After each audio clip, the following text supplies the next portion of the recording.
Mahalaga po ang bundok sa amin.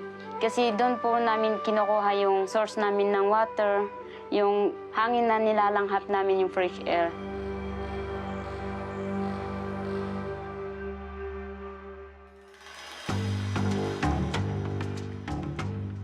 Dito po kami lumaki, ipinanganak, at dito po kami natutong magtrabaho. Dito din po kami natutong lumaban, yung mabuhay, gagawin yung lahat para lang mabuhay.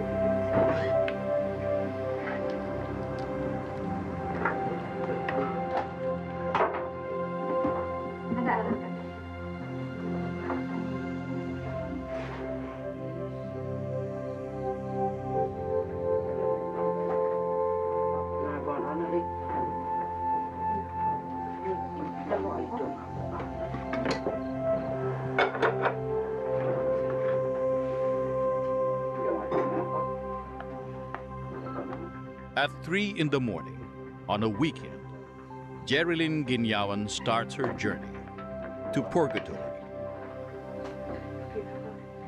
In her line of work, that means preparing for the long day ahead, guiding tourist hikers to a 6-mountain trail, literally called Mount Purgatory.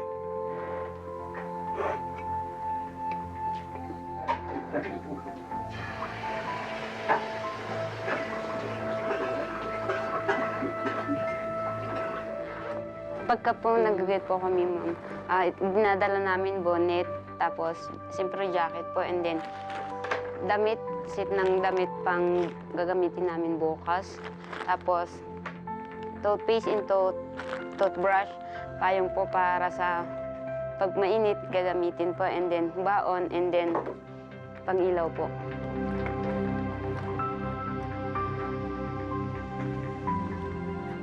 Nagsimula po ako bilang isang tourist guide dahil po sa papa ko.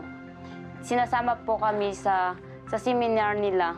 Nasa 16 po ako. Normally, dapat sana 18. Kaso dahil po sa gusto po namin makatulong, pumasok po kami para sa pamilya namin at sa amin din po. At 21, Jerilyn is one of the youngest guides in the region. Seeing her father and cousins' exciting work made it easy for her to follow in their footsteps.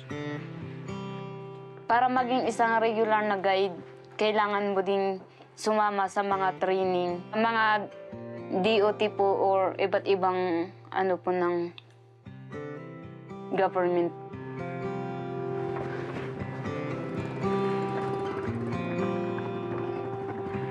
Wala kami nabuhay. Her cousins and brother Clinton are also mountain guides and porters. After about an hour of preparations, they are finally all set to ride their habal-habals or motorcycles.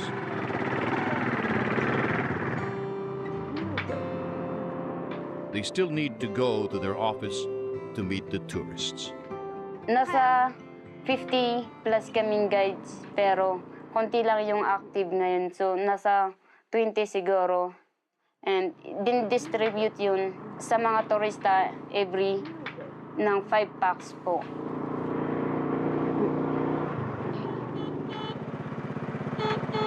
Okay, ready? Oh, ando air purgatory itan.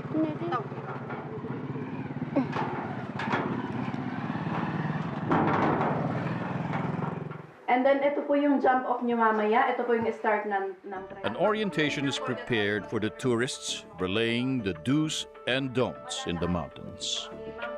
From Prospect to Mount Pac is less than 1 hour. And then Pac to Purgatory, 2.93 kilometers. Yung makikita nyo doon hanggang Mount Purgatory, makukuha nyo rin ito ng 2 hours.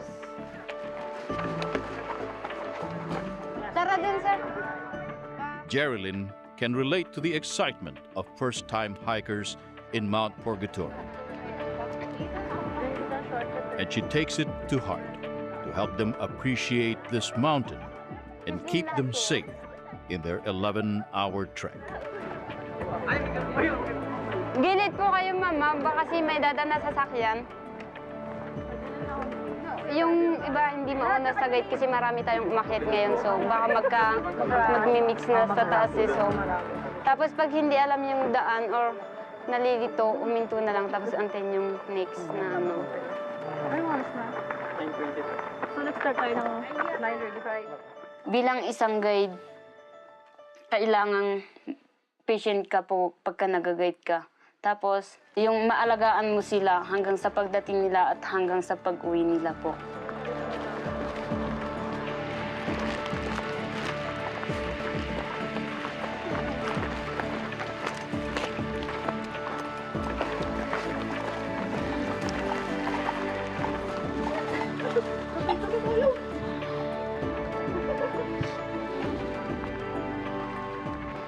After almost 2 hours of uphill walk, Jerilyn and her team have reached the first summit.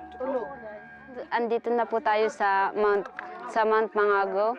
Unang bundok po ng Mount Purgatory. Tapos ginagawa po ng mga turista dito, magpipicture po. Tapos pahinga ng konti and then proceed na po.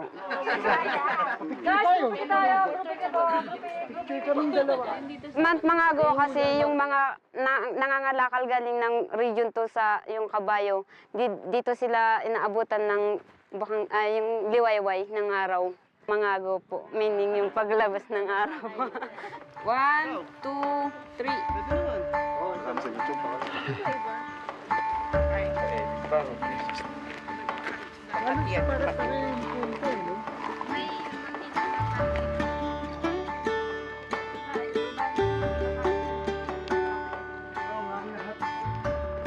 Jerilyn has been traversing this trail for 5 years now.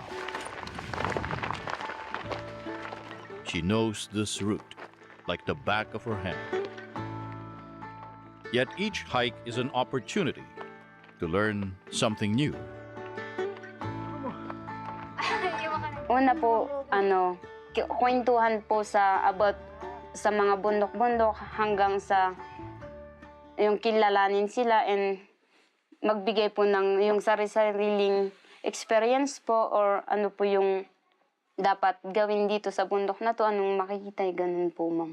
Yung natutunan ko kung ano yung kultura nila doon tapos yung sa amin, yung parang kino-compare ko kung gaano medyo magkalayo yung kultura po namin at sa kanila po.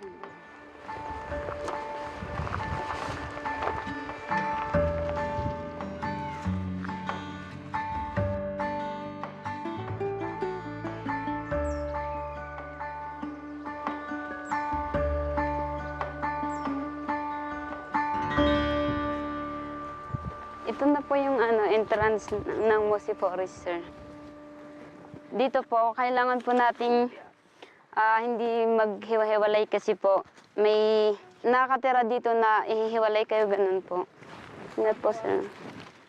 There's a reason why they call this trail Mount Purgatory. Kaya sinasabi namin na huwag maingay sa Mossy tsaka yung hinaan yung music kasi pagka naistorbo mo yung nakatira dito, yun magagalit sila, so baka ililigaw ka or kung ano gawin sa'yo yun. The supernatural stories are one thing, but reaching all 6 summits is a cathartic, or as some would say, a purifying experience befitting the trail's name. Siguro nung una, akala ko po madali lang po. Pero mahirap pala pagka may mga igagate kang turista na magkakaiba yung pacing nila po. May iba po kasi naliligaw. Tapos habulin mo, babalik ka. Napakahirap, lalo po yung first day po. Kasi halos paahon yun. Siguro po, pagka hindi ka talaga sanay na maglakad sa mahaba, hindi mo talaga to makakaya. Tips ko lang sa mga umaakyat ng Purgatory, mag-training na po muna kayo bago kayo umakyat para hindi niyo kami sisisihin pag napapagod na po kayo. Ito na yung unang pahon. Wow! Ano yung pahon? Oh, pahon una, tapos may 3 pa. The uphill climb going to the second summit becomes even more punishing. And it's Geralyn's job to make sure nobody in her team gets injured.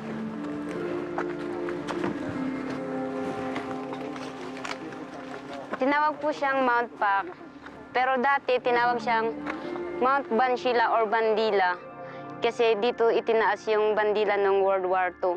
Tinawag lang siyang Mount Pac nung diniscover ni William Pac. Ito pala yung yung muhon ng Vizcaya part and Benguet. So, pag inapakan mo to, nakapunta ka na sa dalawang lugar.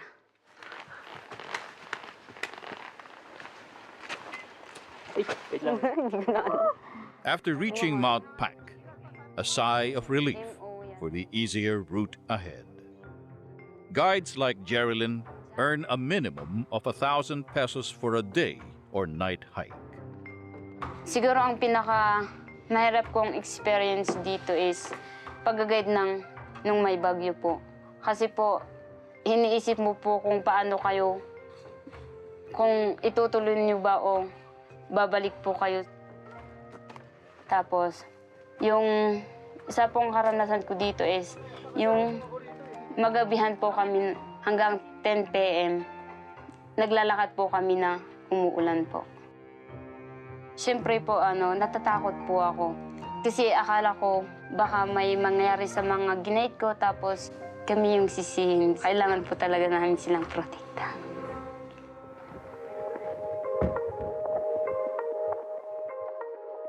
Dahil po sa kagustuhan ng mga turistang tumuloy, tinorso namin po yun para lang makita nila kung ano yung meron sa amin.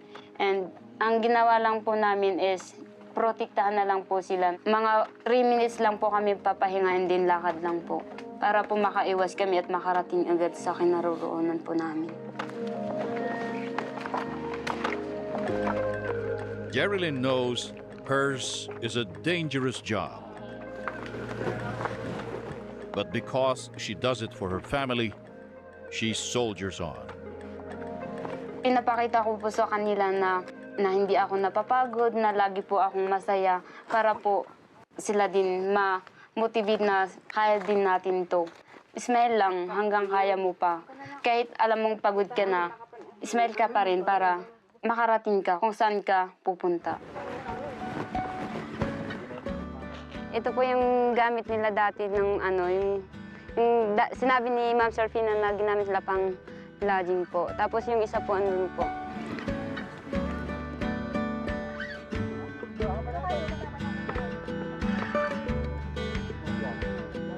From Mount Purgatory, Geralyn's group trailed another 3 hours, passing by Mount Bakian, to finally reach the 5th mountain, Mount Tangbao, where they would camp for the night.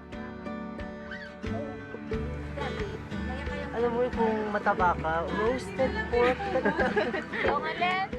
This mountain is special for Geralyn. Her entire clan lived here long before she was born. Dito po sa amin, actually po, mahihain po yung mga tao dito. Tapos, pagka kakausapin mo sila, kailangan yung may alam ng Tagalog sa sila. Pero kahit naman basta pansinin mo lang, papansinin ka din. Geralyn's family belongs to the Ifugao Kalanguya tribe. Para sa akin as Kalanguya po, sa una po nahihiya po ako. Na dahil po sa pag-guide ko parang na-expose na po ako na makipag-usap sa mga iba't ibang klase ng tao po. At sa kung paano makibagay sa ugali ng bawat tao.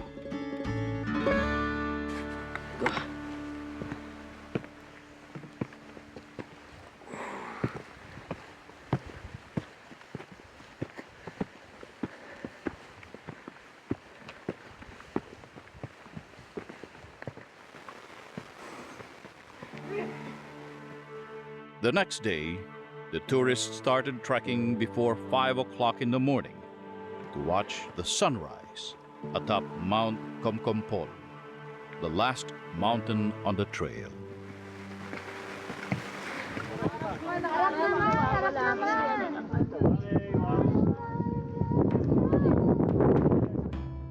Tinawag po siyang Mount Comcompol kasi yung itong bundok na to putol-putol daw po. And yung makikita mo dito sa Mount Comcompol is ang Sea of Clouds po and sunrise. Tapos makikita mo din yung view ng Mount Pulag and then yung kung saan ka galing kahapon which is Mount Pa and Mount Purgatory. And doon po makikita mo yung Mount Timbuk po sa Sayangan po. Mahalaga yung guide kasi syempre yan yung magtuturo sa iyo nung tinatawag na local culture dito. Reaching the summit of the highest mountain in this trail is a regular feat for Jerilyn. The view from up here is breathtaking, heavenly, as some have said. Yet Jerilyn still yearns to reach a different peak in her life. Yung tayo po ako ng sarili kong business and makagawa po ako ng sarili ko din mga recipes ko. Sa tingin ko po doon po ako medyo may alam po. Minsan po, pagka may oras po ako, gumagawa po ako ng, nag-experiment po ako ng sarili ko pong recipe.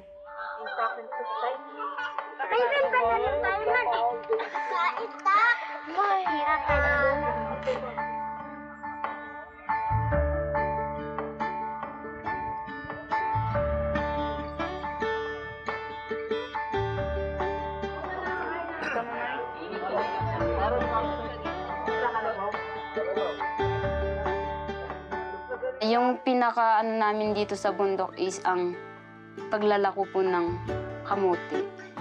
Sa ngayon po yung nanay ko po, ayun po, naglalako po ng watercress, nagtatanim ng gulay dito sa amin. And yung papa ko po is, minsan tinutulungan niya yung magulang ko. Jerilyn's father has stopped guiding tours in Mount Purgatory, which left her mother working more hours to provide for the family. Umi-stop na po kasi siya. Dahil po sa may nararamdaman po siya. Yun po pag nagtatrabaho siya ng mabibigat, nagkakasakit po siya. So ang nagtatagoy po sa amin is ang magulang namin. Ay yung nanay namin. Siya po yung nagbabanat ng buto para sa ikakabuhay namin. Kaya po, bata pa lang kami, sinimulan po namin magtrabaho na mga mabibigat like po ng pagbuhat ng semento, yung graba po.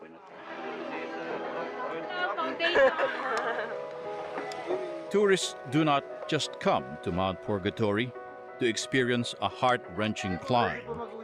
Some also conduct community outreach in the villages. Jerilyn would usually assist the tourists, especially in communicating with the kids who do not understand Tagalog.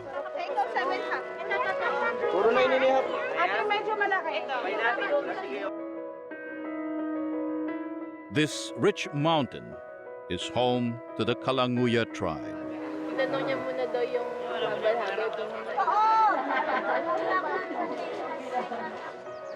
Halos sa amin yung ginagamit namin sa bahay namin na pangbubong is yung lupa po. Una po, kahoy muna and then cellophane. Tapos nilalagay namin yung lupa para po pagka umuulan hindi siya maingay.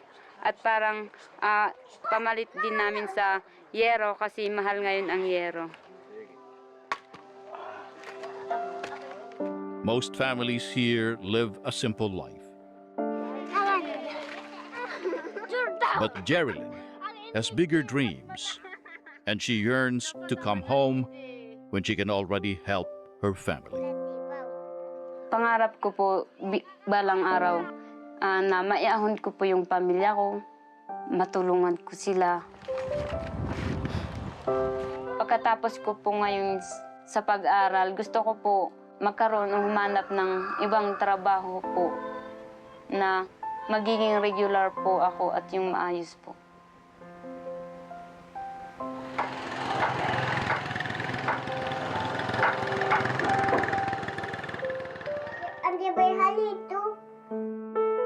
Jerilyn is also working on her college degree.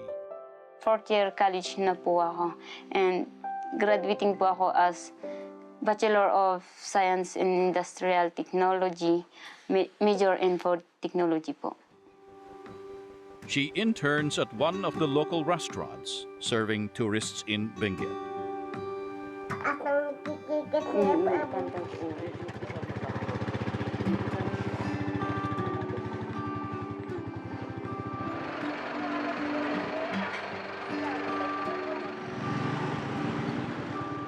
Every day, her older brother Clinton takes her here on his motorcycle.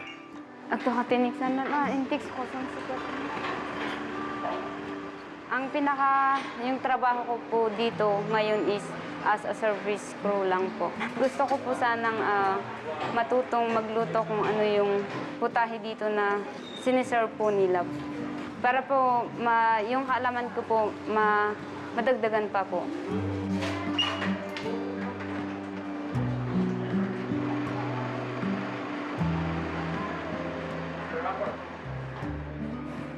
Jerilyn is still exhausted from the previous day's hike, but she pushes her limits.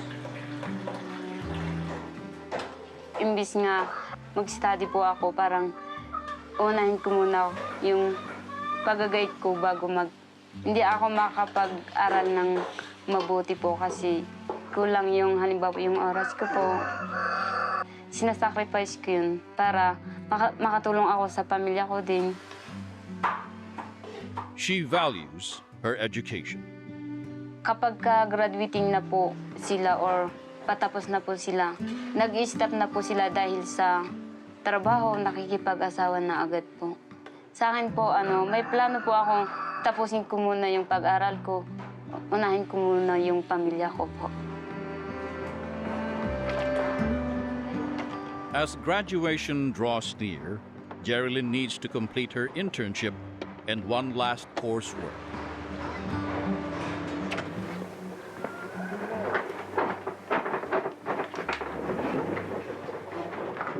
Today, she is attending her twice-weekly class in school.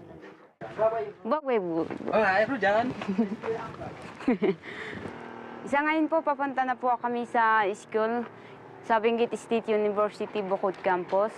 Jerilyn and Clinton walk beside each other to school and towards achieving their dreams for their family. Minsan makikita ang wild pig pagka pig. Oh, wild pig daw. Tapos deers, mga ganun. Deers. And then the cloud rat also. Cloud rat. Pero makikita sila pagkagabi na. Someday, sana, if you are going to Kahit sabihin mo na she's a working student, pumapasok siya lagi. So there are times na nami-miss niya yung mga activities. And then, medyo naapektuhan talaga yung, especially pag exam na. Pero pag ano naman, in terms of, pag bumabalik naman, nagsasabi sila or they ask for remedial. Jerilyn is grateful for the unwavering support of her parents. Tinulungan po kaming tumayo ng sarili namin, matuto sa kung ano man ang dapat gagawin and kung paano ka mabuhay sa may diskarte po. Yung mga magulang ko po yung tumutulong sa akin para po maabot ko yung mga pangarap ko.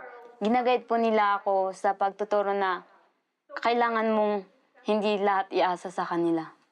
Lahat dapat tumayaw ka sa sarili mo. She believes she has already achieved something she can be proud of, even before earning her diploma. Sa ngayon po, nakakatulong na ako sa magulang ko. Yung nabibigyan ko sila ng kahit konting tulong para hindi lahat sa kanila gagawa para sa amin.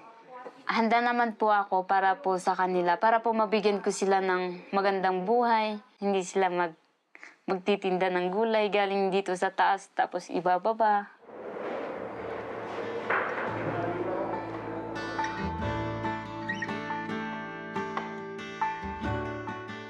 And because she literally climbs mountains and conquers summits for a living, Jerilyn is certain that despite life's challenges, one's courage and hard work will always pay off. Masaya po kasi kahit gaano yung hirap na pinagdaanan ko, tatapusin ko pa rin yung pag-aaral ko po. Kahit pinagsabay-sabay ko lahat yung pagtutour guide ko, pag-aaral ko pa rin sa OJT po, bumabangon pa rin po ako para sa pangarap ko po.